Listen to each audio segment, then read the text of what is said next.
super classical Pilates variation. Hands go behind the head and neck. This is where we begin. Okay, squeeze the glutes, press the hips forward. One arm comes out to the side. Now the goal is to feel like a little teapot, that the opposite leg lifts, and that there's this beautiful transition of the floor. There's not a crashing. I can't see you, right? Squeeze down in the armpit, extend through that leg. Squeeze the glutes and tuck the tailbone under, press the hips forward. Squeeze down in the armpit that's on the mat, bend the elbow slightly. You're going to do a little kick, kick forward, flex, and reach back. They're small. Kick, kick forward, flex, and reach back. The goal is not to feel like you're wobbling up here or that you're like bending and bowing, okay? It's just the leg that's moving, and that's pretty small in order to get it to do that. You're going to do 2 more. Kick, kick forward, flex, and reach back. Kick, kick forward, flex, and reach back. Point that leg, stay here, squeeze down in the armpit. Little circles one direction for 5, 4, 3, 2, 1. Go the other way. 5, 4, 3, 2, 1. And hold from here. Squeeze the glutes, tuck the tailbone. Little rainbows. Up, down, and touch. Up, back, and touch. Now remember, we're trying to keep the leg parallel, meaning you're going to touch with the blade of the big toe. Okay, so that the leg's in parallel the whole time. You are squeezing the glutes, trying to press the hips forward.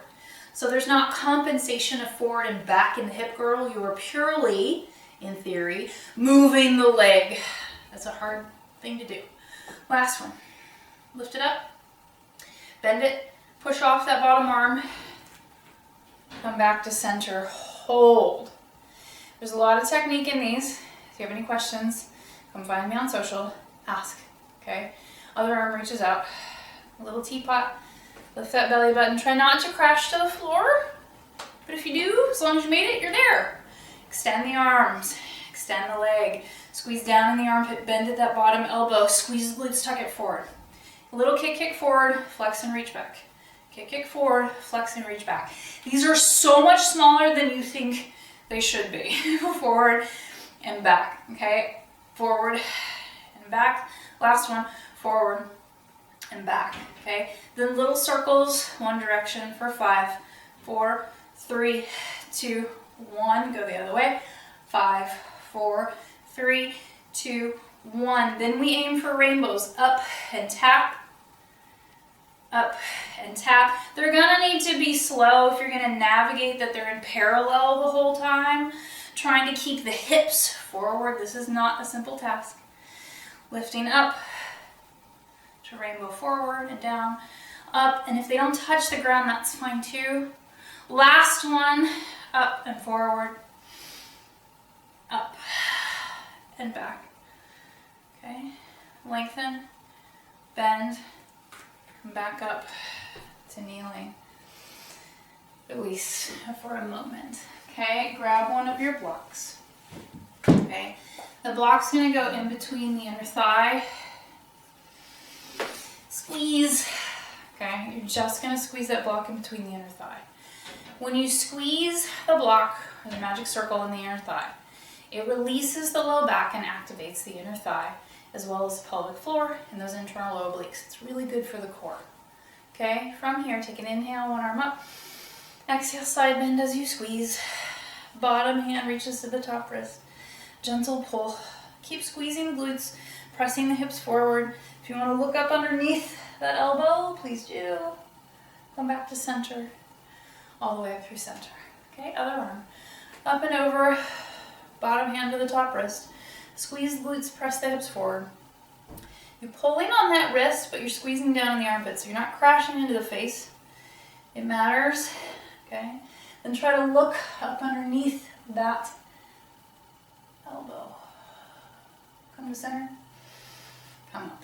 Okay, I'm gonna turn to the side. We're gonna work on our extension. So feet are separated, that block distance apart, right? You're squeezing the block in the inner thigh. Tuck the tailbone under, squeeze the glutes, trying to get the hips to open best they can, okay? From here, make a fist. Try to get them to the sacrum, the bony part. If the fists are just not feeling it, you can take your hands to the hips and press down. The goal is to remind the body to tuck under and give space in the low back. Squeeze down in the armpit, send the shoulders away from the ears. Push the hips forward actively as you look up to where the ceiling meets the wall and maybe to the ceiling. If you have a lot of extension, maybe it goes further. Come back up, rest. You may continue with that variation. Should never feel compressed or pinched in the low back, okay? If you need help making adjustments to it, come ask me. Okay, you may continue with that or take the blocks to outside of the feet and work on the bow camel pose here, knowing that it's bridge, it's just flipped around.